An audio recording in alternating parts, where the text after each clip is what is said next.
اس بلا کو ڈیرے کس نے بھیجا تھا؟ وہ اس کی طرف انگلی اٹھا کر پوچھ رہا تھا۔ بی بی جان یا پھر صفیہ ماسی نے؟ لیکن تو کیوں پوچھ رہا ہے؟ ادھر مجمع لگا کر دوہڑے گا رہی تھی۔ میرا خون کھول گیا۔ میری بہن دا سہاگ اجاڑے ہمارے کھیتوں میں گانے گائے؟ مجھ سے برداشت ہو سکتا ہے؟ تم بتاؤ۔ اس کو پرانی کوٹری میں قید کر دو، روٹی ٹکر وہیں دے آیا کرو، مجھے اس کی منحوس شکل دیکھ کر دل نواز بھائی اور تیرا خیال آتا ہے۔ سبات نے آگے بڑھ کر چھوٹے بھائی کو ساتھ لگا لیا۔ میرا مٹھل بھرا، مجھے پتا ہے تجھے اس سے کتنی نفرت ہے، لیکن ہم مجبور ہیں۔ منحوس ماری شکل گم کر ادھر سے۔ آہ معصوم عورت کے اعتبار، آہ میرا بھائی، میرا باپ، میرا بیٹا بدنیت اور بد نظر نہیں ہو سکتا۔ ساری خواتین سمجھتی تھیں حور بانو سے سجاول کو بہت نفرت ہے۔ وہ اس کی شکل دیکھنا پسند نہیں کرتا کیونکہ حور بانو اس کی بہنوئی دل نواز کے خون بہا میں آئی ہے۔ وہ نہ آتی تو چودھری مرتضیٰ کیفر کردار کو پہنچ جاتا۔ اس سے آگے ان کی سوچ نہ جاتی تھی۔ حور بانو کو حویلی آتے ہی اندازہ ہو گیا تھا، وہ اسے راستے والی بات چیت کی خاطر بہانہ بنا کر حویلی لایا تھا۔ اسے کوارٹر جا کر اس نے صبا کا دیا ہوا مونگیا رنگ کا سوٹ پہنا۔ اس کا کلچر تھا گہرے رنگ پہننا اور بوڑھی خواتین کا بھی بھرپور میک اپ کیے رکھنا۔ ہمارے ہاں یہ سب چیزیں میاں بیوی میں پیار کی علامت سمجھی جاتی ہیں۔ تم لوگوں کی طرح شرم کا رولا ڈال کر میاں بیوی کو دور دور نہیں رکھا جاتا۔ وہ حویلی آئی تو بی بی جان ڈاکٹرز اور ہیلتھ ورکرز کی ٹیم سے مل کر آ چکی تھی۔ ان کے تخت پر بڑا سا شاپر پڑا تھا جس میں سے شوا ڈائجسٹ باہر جھانک رہا تھا۔ حور بانو کے دل میں سرشاری اتر آئی۔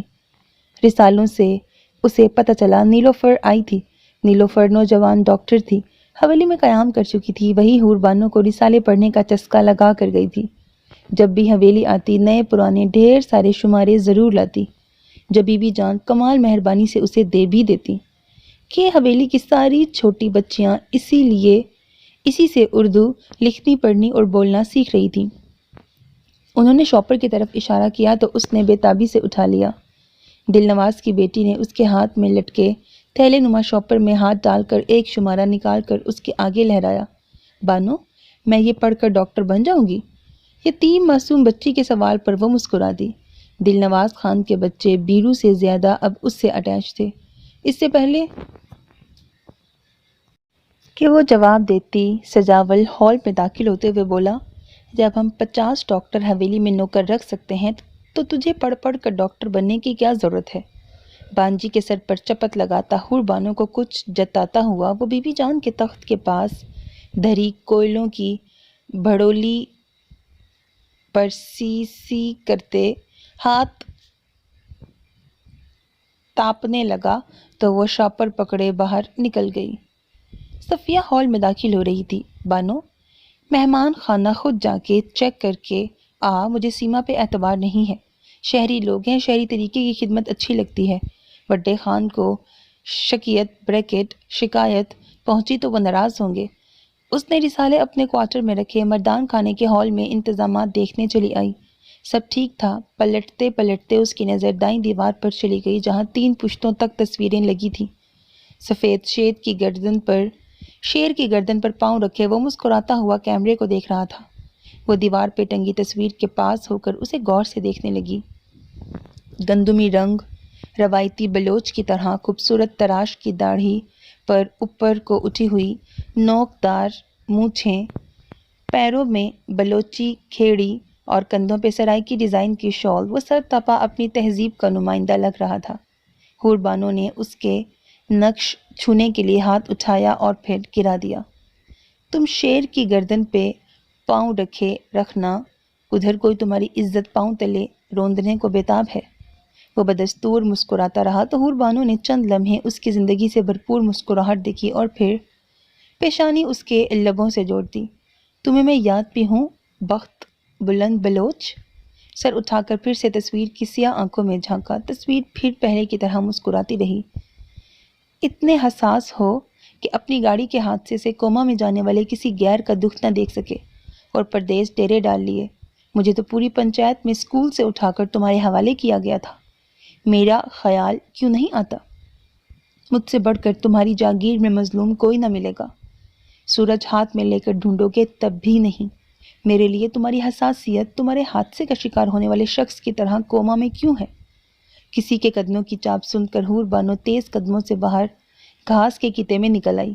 یکایک جیسے حویلی میں کسی نے شور و گل اور خوشی کی لہر پھونک ڈالی۔ بخت کی ماں، شہر والے بے ہوش مریض کو ہوش آ گیا، سہیل کا فون آیا ہے، وہ اب چند دنوں میں چنگا بھلا ہو جائے گا۔ بلند اقبال خان کی آواز معمول سے بے حد بلند اور پرجوش تھی۔ اس کا مطلب ہے میرا بخت دل آؤ سی۔ صفیہ خوشی سے بے ہوش ہونے کے قریب تھی۔ اماں 2 دن بعد امریکہ کا جہاز پاکستان آئے گا، بخت کہہ رہا ہے اس نے سیٹ بک کرا لی ہے۔ نظر بلند، جو یقیناً بخت بلند سے بات کر رہا تھا، اس نے فون کان سے ہٹا کر ماں کو تسلی دی اور خوشخبری سنائی۔ حویلی میں شادی کا سماں بن گیا، کہے اور آنسو ساتھ ساتھ چل رہے تھے۔ رکھی اور سکھاں وغیرہ سر پر ساگ کے گٹھے رکھے وہیں جمی کھڑی تھیں۔ حور بانو نے من کے بھاری قدم اور سن ہوئے بازو بڑھا کر رکھی کے سر سے گٹھا اتار لیا۔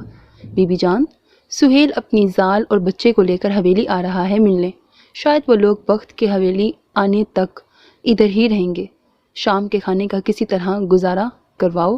کل تک میں امتیاز کو بھیج کر شہر والی کوٹھی سے شہری کھانے پکانے کے لیے شہری باورچن شیف بلواتا ہوں۔ سوچ میں ڈوبی بی بی جان نے سر ہلا دیا۔ ساتھ چھوٹا بچہ ہے، اس کے حساب سے بھی کھانا پینا ہونا چاہیے۔ صفیہ سر پر ٹوپی درست کرتے ہوئے بی بی جان کے تخت پر پڑے کمبل میں گھسی۔ پریشان ہونے کی ضرورت نہیں، چودھریوں کی چھوری سارے انگریزی کھانے بنا تو لیتی ہے۔ چھوٹا دل نواز کیسے شوق سے اس کے تلے ہوئے موٹے آلو کھاتا ہے۔ چلو یہ مسئلہ بھی ختم ہوا، اور کیا کیا پکایا جائے؟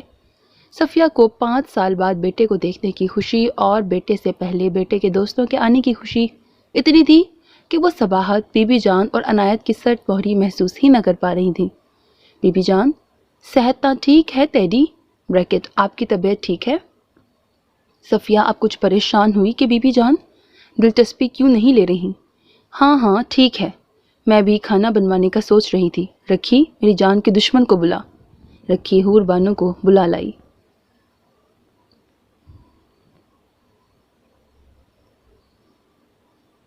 رکھی تو ساگ پکانے کی تیاری کر رہی تھی۔ بہت شوق سے کھاتے ہیں۔